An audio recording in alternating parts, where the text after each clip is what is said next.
F-35I விமானம் ஒரு தனித்துவமான முக்கியமான பிளக் அண்ட் பிளே கணினியை கொண்டுள்ளது. இது இஸ்ரேலிய தயாரிப்பு ஏவுகணைகள் மற்றும் கைடட் பாம்ஸ் போன்ற ஆயுதங்களை F-35I போர் விமானத்தில் ஒருங்கிணைக்க அனுமதிக்கிறது. F-35I போர் விமானத்தில் பீஸ்ட் மோட் உள்ளது. இதனால் F-35I போர் விமானம் எக்ஸ்டர்னல் ஹார்ட் பாயிண்ட்ஸை பயன்படுத்தி அதிகபட்ச ஆயுதச் சுமையை சுமந்து செல்கிறது. விமானத்தின் ஒவ்வொரு இறக்கையின் கீழும் 3 எக்ஸ்டர்னல் ஹார்ட் பாயிண்ட்ஸ் உள்ளது. இஸ்ரேல் தனது சொந்த உள்நாட்டு ஆயுதங்கள் மற்றும் மின்னணு அமைப்புகளை F-35I போர் விமானத்தில் ஒருங்கிணைப்பதை எளிதாக்கும் வகையில் ஒரு தனித்துவமான டெஸ்ட் பெட் உள்ளது.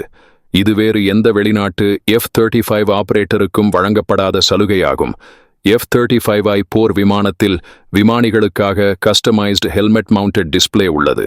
F-35I போர் விமானம் இஸ்ரேலின் வான் பாதுகாப்பு அமைப்புகளான அயன் டோம், டேவிட் ஸ்லிங் மற்றும் ஆரோ ஏவுகணை அமைப்புகளுடன் ஒருங்கிணைக்கப்பட்டுள்ளது.